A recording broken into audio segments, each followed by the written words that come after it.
welcome to another video from Creativo Solutions.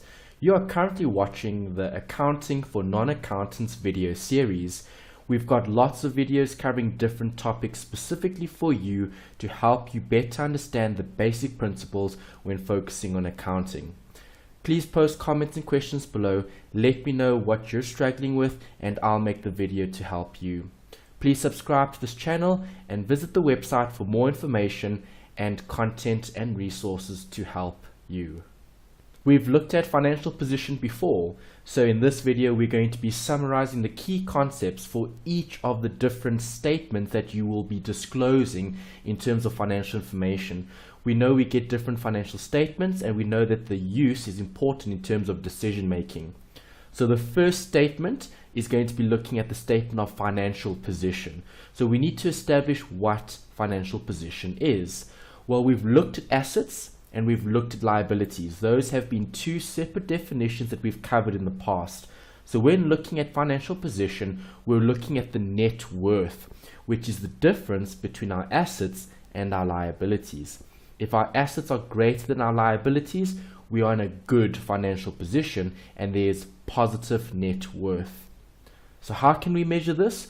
Well, if we're thinking about assets and liabilities, we're going to have to look at their value. So we could either measure those assets and liabilities at cost, so when we initially purchase the asset, or after we've used the asset, maybe the market value perhaps, or the current value, or the carrying value. So depending on what we're looking at, we'll be using a measure to establish value for that particular asset or liability. When do we measure this? Well, if I'm looking at financial position, I'm looking at all the assets and liabilities at a specific point in time. That is very important because financial position will change. The value of assets and liabilities can change, so therefore you can always measure those assets and liabilities at a specific amount at a specific point in time. And therefore we need to look at one point in time to establish if we are in a good or bad position at that point in time. We've also looked at financial performance before. We've covered the theory relating to income and expenses. So when focusing on financial performance, the statement dealing with this would be the statement of profit and loss and other comprehensive income. So when looking at financial performance, we're focusing on how well are we operating as a business and are we generating sufficient income that exceeds our expenses. If that's the case, if our income is greater than our expenses, we'll be landing up with a profit.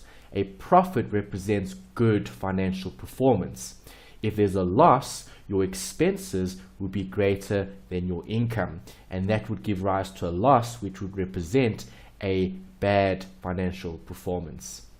How can we measure this? Well, we need to think about those two components, the income and the expense. When recording income and expenses, the accountants can either use a cash basis or an accrual basis. So when looking at the accrual basis, we're going to be focusing on when do we actually earn income, when are we entitled to it, and when do we incur expenses, where we need to obviously pay it. So when looking at financial performance, we're not looking at the receipt or the payment of cash, because that would be the cash basis, but more so on the accrual. When do we earn it and when do we incur it? So when do we measure this? Well, let's think about financial performance or performance in general. You can only measure performance over a period of time. So you can't say if this year is good or bad because we haven't completed the year. If we have completed the year, we then have time to view and to analyze, and we can then determine was this a good or bad year. So when looking at financial performance, we always measure it over a period of time because we're focusing on a specific company in terms of its operations, and to determine if it's operating well or not, we need time associated with that. If there's really good performance over that period of time, then that'll be viewed as something positive. Now we are going to summarize what we spoke about in a previous video. The business is obviously going to be operating, either offering goods or services to their customers. Remember, the owner is going to be contributing capital to start the business.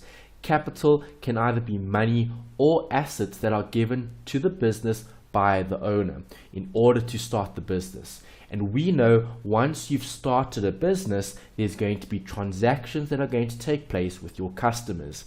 So the goods will be exchanged for cash, and that'll create value for the owner. If the owner chooses to take from the business, the owner is then going to draw from the business. So they'll take from the profit, or they'll take from the assets of that particular entity. So when looking at the owner's entitlement, the owner is entitled to the net worth of the business. So in other words, what the owner has given to the business, taking all the transactions into consideration, so buying and selling different items, and then obviously looking at the amount that they've taken from the business. What's left over represents their worth, represents what the company actually has in terms of value. So when looking at owner's equity, there are two separate equations. We've seen this equation recently. If you haven't seen that video, please go back and watch it. It covers all the detail relating to owner's equity when focusing on this particular equation. So when I deal with owner's equity, I could use capital, which is the money I give. Then we'll add or subtract the profit or loss depending on whether the business has been profitable or not.